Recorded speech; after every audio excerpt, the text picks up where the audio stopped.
The year was 2007. 3.5 Dungeons & Dragons was in its fourth year of publication, and at least on the surface seemed to be going strong. That's why it was something of a surprise when on August 15th, 2007, Wizards of the Coast made the announcement that they were going to be working on the next installment of D&D 4th Edition. The news of 4th Edition was not well received by the consumers or even the retailers for the most part.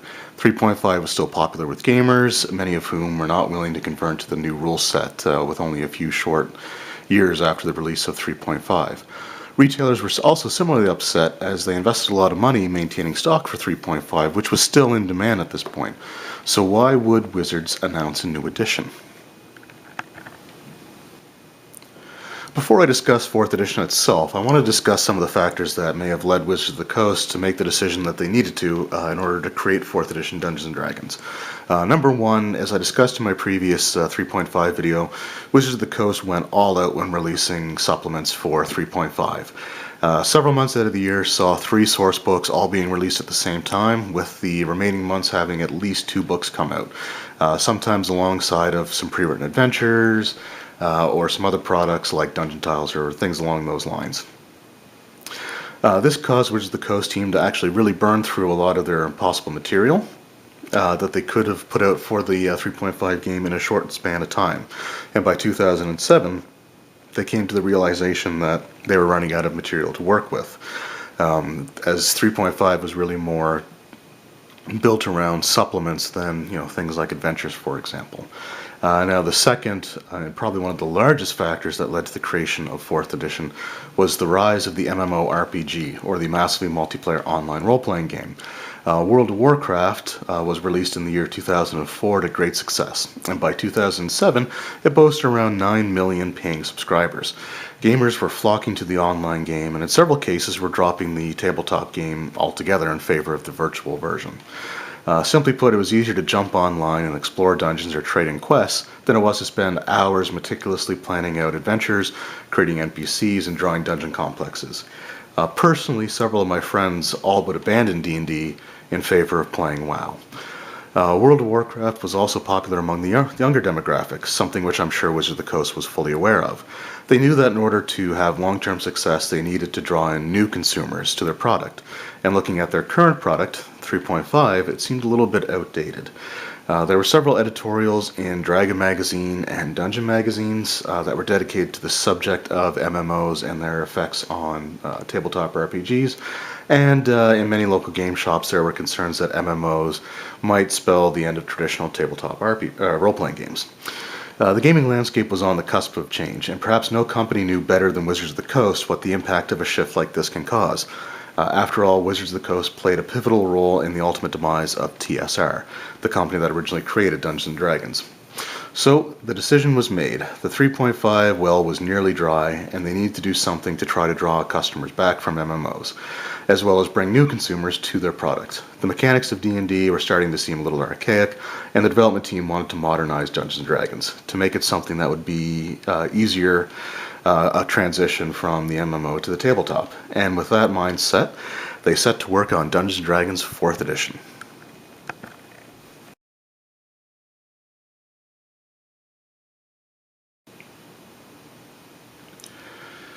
D&D 4th Edition was redesigned from the ground up and overhauled like no other version of Dungeons & Dragons before it. The core D20 mechanic did carry over, in that most actions determine success or failure by rolling a D20, adding modifiers to the rolled number and hoping to tie or exceed a target number. Other than that, almost everything was changed in 4th Edition. One of the objectives of 4th Edition was to streamline the game, as well as to balance the classes so that players would feel more comfortable playing multiple classes rather than sticking to the one class that they know. All classes now received abilities that were broken down to At-Will, Encounter, and Daily Powers, with At-Will powers having no limit to the number of times they can be used. Encounter powers could be used once, unless a player character takes a short rest after combat to regain it, a short rest being 10 minutes of in-game time. And they also had the daily powers, which could only be used once until the player completes an extended rest, which was 6 hours of in-game time, and a player had to wait at least 12 hours before they can take a second extended rest. The idea was that encounter powers were stronger than at will, and dailies were stronger than either. The need for a rest to regain certain powers was inspired by cooldown timers in MMORPGs. Also, designers wanted all classes to excel at what they do, unlike in previous editions. And by that, what I mean is that many classes in, let's just say, 3.5 relied on making successful attack rolls, but were limited by their base attack progression. A really good example of this would be the Rogue, which was a martially inclined class that had a lower attack than the Fighter. Or worse, a Wizard or Sorcerer that needed to hit with a spell. Their base attack was atrocious. In 4th edition, base attack was removed completely, and in its place, players would add half of their level to most things in the game, which included attacks, armor or defenses, skill checks, ability checks, and even initiative, meaning that a wizard's spell attacks were potentially just as effective as a fighter's ability to swing a sword, in terms of how easy it was for them to hit with their abilities. Saving throws were also drastically changed in 4th edition in the interest of reducing die rolling. Fortitude, Reflex, and Will saves from 3.5 were changed into static defenses similar to an armor class, with each class granting a bonus to one or more of these new defenses. So fighters in 3.5 had a good Fortitude save progression, so in 4th edition they received a bonus to their Fortitude defense. What this meant is that instead of having to roll saving throws, an attack would be made against one of your specific defenses. So physical attacks would of course be against armor class. Things like poison may attack you against your Fortitude save. A fireball would still attack against your reflex defense, and things like charm person or similar effects that alter the mind would be made against the will defense. So it was a static number instead of having to have the player characters roll to see if they overcome the effects. As for races, in 4th edition, non-human races no longer had penalties to their stats, like an elf having -2 to their constitution.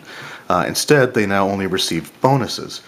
Humans also received a +2 bonus to any stat of their choice. In addition, they could choose an extra at-will power and received +1 to all 3 of their new defenses, as well as their extra feat and training in an extra skill. Classes in 4th edition did not roll hit points like in previous editions of the game. Instead, they received a set number of hit points at each level, and all classes added their constitution score to their hit points once, rather than adding their con modifier at each level. An example would be a first level fighter receives 15 hit points plus their constitution score. So with the constitution score of, let's just say, 15, first level fighter would have 30 hit points. And receives an extra 6 hit points each subsequent level. The increase in hit points was designed to make playing low-level character much more enjoyable, as most experienced groups would tend to start their characters anywhere between normally 3rd and 5th level in, say, Dungeons & Dragons 3.5. In addition, having at-will abilities meant that low-level characters would always have something to do, unlike previous editions, where, say, a first-level mage would cast their one spell for the day, and they're pretty much useless until they rested for 8 hours. In this version of the game, they only have maybe the one daily power, but they still have at-will abilities that they would be able to use, which are effective attacks, making them able to continue to do things that a wizard should be doing at first level after they cast their one big spell. Also, class progression was expanded in 4th edition to go from 1st level to 30th level. The game design was broken down into 3 tiers of character progression. Levels 1 through 10 were considered the heroic tier, which was intended to be more regionally focused, so just a certain smaller area of the campaign world that they're in. During the heroic tier, player characters may save an entire kingdom from some form of menace. Levels 11 through 20 are considered the Paragon tier, in which each class chooses what's called a Paragon Path. Paragon Path provides players with new abilities that are tied to a theme. It's essentially the same concept as a prestige class, however it's actually built into the class progression, and you don't have to give something up to enter it, and you don't have to be multi-class in order to have the Paragon tier. It's something that's designed for the class progression that you're already in. The Paragon tier is where players are most likely to deal with forces that threaten an entire world. So something that has the potential to destroy an entire campaign world is something that your Paragon tier characters are more likely to be dealing with. And then finally, we have levels 21 through 30, which make up the Epic tier. Similar to choosing a Paragon path, when players reach level 21, they choose an Epic Destiny. However, unlike Paragon paths, Epic Destinies are not class-specific, really except for the Archmage and a few other smaller examples. Many require certain skills to enter as a prerequisite. However, the Demigod Destiny simply requires the characters to be of 21st level. It's also worth noting that most at-will powers deal greater damage once player characters enter the Epic tier. Another new feature added to all classes in 4th edition was the creation of healing surges. A healing surge represents the ability for characters to heal themselves rather than need to rely on having a dedicated healer.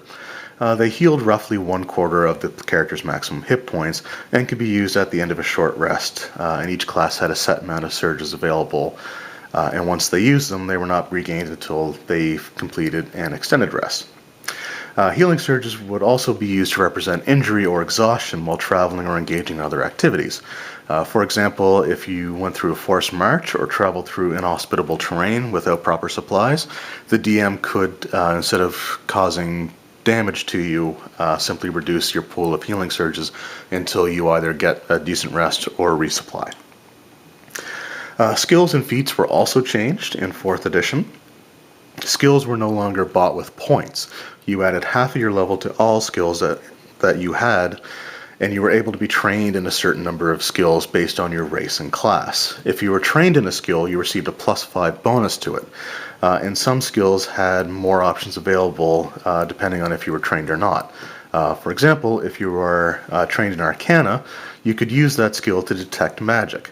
And finally, and something that took a long time to get there, Spot and Listen, as well as Hide and Move Silently, were combined into Perception and Stealth, respectively.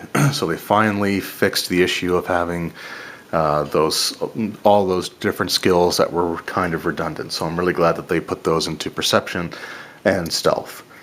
Feats were still a major part of 4th edition. However, they did away with most of the feat trees that required you to have X number of other feats in order to qualify for the one that you actually wanted. If you want a really good example of how brutal a feat tree can really be, if you have a 3.5 player's handbook nearby, just open it up and look at what you need for whirlwind attack, 3rd or 3.5 for that matter. And now finally, let's discuss some equipment. Excuse me. As I mentioned earlier, base attack was removed from the game. However, there still needed to be a consequence for using a weapon that you were proficient in, and a consequence for using a weapon that you weren't proficient in. And as I also alluded to earlier, game designers were not interested in handing out penalties. They wanted this to be sort of an easy thing where you get rewarded for doing things that you're good at. So weapons now actually had a proficiency bonus that you could add to your attack rolls if you're proficient in the weapon. So for example, if you used a longsword, you added +3 proficiency bonus to your attack rolls. Effectively, this rewards you for using something you're proficient with instead of having a penalty for attacking with a weapon that you're not proficient in. Another change in 4th edition was the inclusion of magic items in the player's handbook rather than the Dungeon Master's Guide, which was a big change from all the previous editions. And I'll discuss magic items in much more detail and the books themselves in much more detail in a later part of this retrospective. But for now, I'm just going to kind of leave it at that. I will say, though, that it is worth noting that magic items have returned to a style more reminiscent of Advanced Dungeons & Dragons. So where a magic sword, for example, has one property, not a laundry list of added abilities. So you had a +1 Frost Longsword and not a +1 Keen, Axiomatic, Holy, Dancing Frost Longsword. Spellcasters also received their version of magic weapons in the form of implements. So many spellcasters now had a implement requirement for several of their attacks. This would be some sort of energy focus, I guess, for the spellcasting. A great example would be a wizard would be able to use either a wand, staff, or an orb for their focus. In 4th edition, they actually had magical versions of these focuses, which could now add to the attack rolls and damage rolls of any spells that actually require the implement. And some greater versions could actually have some abilities that they may have added to those. Alright, lastly, in this video, I'd like to briefly touch on changes to monster design. 4th edition saw a major change in design philosophy for monsters, more so than any other version of the game. Monsters were divided into 4 categories. There were standard, minion, elite, and solo. Standard monsters were pretty self-explanatory. They were just a typical example of their kind in normal encounter material. Minions were essentially fodder troops that were much simpler to run. They had 1 hit point, meaning any successful attack would be enough to kill it. However, they took no damage on an attack that would normally deal damage on a missed attack. So if you miss with them, even if your missed attack would normally deal damage, a minion would not be damaged by that. They also had a static damage value, so meaning the DM didn't have to roll any damage. The only thing they would have to ever really roll would just be the attack rolls. So minions were worth about 1/4 of the experience points of a standard monster of its kind. And the basic idea is that they were meant to fill out a battlefield. So you could replace 1 standard monster with 4 minions, and it would create sort of a more epic feeling encounter with the player characters mowing down the weaker troops on the way to something a little more powerful. They were, simple to run, easy to kill, but their attack bonuses and the damage they dealt were still on par with what their level was, meaning that they were enough of a threat that the player characters couldn't simply ignore them, especially if they ended up getting swarmed by a group of minions. Elite monsters were added to function similar to a mini-boss, in that they were tougher than standard monsters. Typically they had twice the hit points of a standard monster, and their defenses tended to be a little bit higher as well. They also awarded more XPs than a standard version of the monster type. So these were kind of like your sub-bosses or your commanders, if you're looking at like larger encounters. Excuse me. And finally, there were solo monsters. These were enemies that were meant to challenge an entire party on their own. Solo monsters had 4 to 5 times the hit points of a standard monster. Examples of standard or solo monsters would be like the Beholder Eye Tyrants and all the ancient dragons, so the most powerful dragon types. Contrary to their name, solo monsters don't have to be encountered alone. However, it's best to only include something like minions, just as quick, easy, disposable fodder troops that are more like speed bumps on the path to the big threat, the solo monster. I actually liked the monster design in 4th edition so much that I ended up house ruling in minions, elite, and solo monsters into the last 3.5 campaign that I ran. It's also worth noting that unlike in 3.5, NPCs and monsters were not connected or tied to the standard class archetypes that you had in like 3.5 Dungeons & Dragons, for example. Monsters had, unique abilities that fit the flavor of the monster, and NPCs, were designed in such a way that, if they wanted them to have a unique ability, then they simply had a unique ability, and you didn't have to go through and try to figure out the best way to get there using like classes and feats and stuff like that. So I just overall really like the way that monsters were designed. I like the fact that they were unique, they were different than the player character classes. They all had their own unique abilities, like a goblin, for example. I believe on a missed attack against a goblin, it could use its reaction to move away, which is something that's kind of cool. Represents the cowardly goblin and isn't a class feature that player characters would normally have. So anyway, this concludes my part 1 of my look on the creation of D&D 4th edition. So in this video, I just wanted to focus on some of the factors that led to the creation of 4th edition, as well as discuss sort of the major rule changes that occurred in 4th edition. So be sure to check out part 2, where I discuss the actual release of the product, as well as looking at how Wizards of the Coast helped create their biggest competitor. So that's going to be part 2, which should be up hopefully shortly after this one. I hope you enjoyed this video, and it is my intention to create basically a 4-video series for 4th edition. So please be sure to check out all the subsequent parts as they come out. Anyway, thank you very much for your time. I hope you enjoyed, and we'll see you next time.